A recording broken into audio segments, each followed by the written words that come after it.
E aí, pessoas na paz? Hoje nós vamos falar do quadrinho Phobos e Deimos, do Eduardo Schlosser.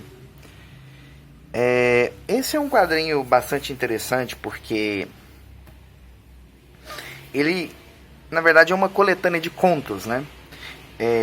Todos escritos e desenhados pelo Eduardo. E é um material mais pesado, né? Então, vamos começar aqui falando da edição. Foi uma edição que saiu muito bem feita no geral. Se a gente for comparar com a média do que a gente vê em outras edições no Brasil, normalmente que de material independente não costuma ser assim. Então, ficou um material bastante interessante. A gente tem muitas páginas aqui, um quadrinho grande. E o que a gente tem para falar do material? É como eu falei, são uma coletânea de contos no formato de quadrinhos, né? Então a gente tem aqui um material bem distinto em cada história. Começando com Carne Crua, que é uma homenagem aos filmes de zumbis, né? Inclusive é bem falado isso aqui, sobre homenagem ao George Romero. Esporão Calcânico, que visualmente acho que lembra alguns quadrinhos que a gente tinha independentes de alguns anos atrás. De certo modo até lembra o próprio desenho do Tintin, né? Em alguns momentos. Só que é um quadrinho que, na minha opinião, a temática dele lembra bastante alguns filmes da década de 70, 80. Talvez até quem assistiu o Coringa tem algumas coisas que lembre um pouco por aqui. O outro conto é o Romance Astral, onde a gente tem aqui um pouco de ficção científica e um pouco mais de terror psicológico também. Depois nós temos o Eu a Amava, Mas Tive que Matá-la, que já, pelo que eu vejo, é uma coisa que lembra bastante o material que a gente tinha de artistas como o Crumb mesmo, né? Com esses legumes psicopatas. Depois nós temos esse quadrinho Marcas do Tempo, onde nós já temos aqui algo que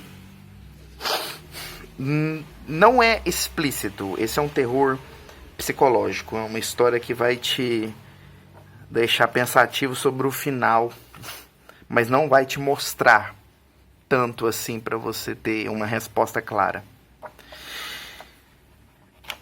A outra, Um Encontro Marcado com a Morte às 3 da manhã. Aqui já é um quadrinho que lembra alguns filmes que a gente tem, né, desses onde a pessoa ganha uma segunda chance, como ela utiliza. Finalmente a gente tem aqui a Irmandade, que é uma história maior, que tem histórias dentro dela, né, desenhadas de maneiras distintas. O Eduardo, ele já é um artista com algumas décadas de experiência, né? Então esse trabalho dele demonstra bem essa capacidade técnica que ele tem. Nós temos aqui histórias onde ele tem esse estilo que eu diria um pouco mais realista, né? Com sombras, com detalhes, anatomia. Depois a gente pula para algo bem, um tipo de desenho mais cartunesco que ele tem aqui. A gente tem até alguma chance de ver uma distinção desses desenhos. Depois a gente pula para esse Romance Astral, que continua seguindo esse estilo um pouquinho mais realista, só que de uma maneira diferente, né? Finalmente a gente pula para esse Eu Amava, Mas Tive de Matar, onde é um cartoon mesmo, que nada é muito realista, né? São todos... Os personagens têm formatos esquisitos e coisas assim do tipo. Depois a gente passa para esse do marca, acho que é Marcas do Tempo, né, que já é também um outro estilo extremamente realista. Me lembrou bastante, inclusive, as fotonovelas que existiam no Brasil na década de 70 e tal. Acho que 60 também existiram. Me lembrou bastante como acontecia naquela época, onde você tinha os artistas, né, que tinham as fotos com as falas, algumas vezes eram fotos diretas das novelas, né. Me lembrou bastante isso. O Encontro com a Morte às 3 da manhã já é um quadrinho mais clássico, né? Nós já temos uma visão bem mais do que a gente espera de um quadrinho no geral, visualmente falando e tudo mais. E a última história, a Irmandade, ela é interessante porque ela engloba um pouco de tudo. Nós temos esse estilo um pouco mais realista, contudo bem mais exagerado, né? A gente pode ver aqui nas expressões, dos personagens e tal. Aqui, pode ver aqui. Nós também temos dentro da história outras histórias, que essas são contadas já em um outro estilo visual. Esse aqui é um quadrinho um pouco mais realista. Aqui também, embora um pouquinho mais exagerado. Esse aqui também.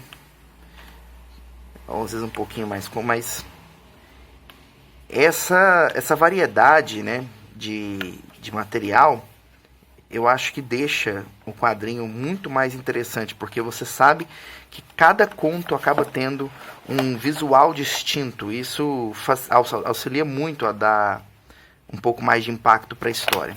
Mas, falando das histórias, todos os quadrinhos, na minha opinião, têm um foco em uma coisa, né?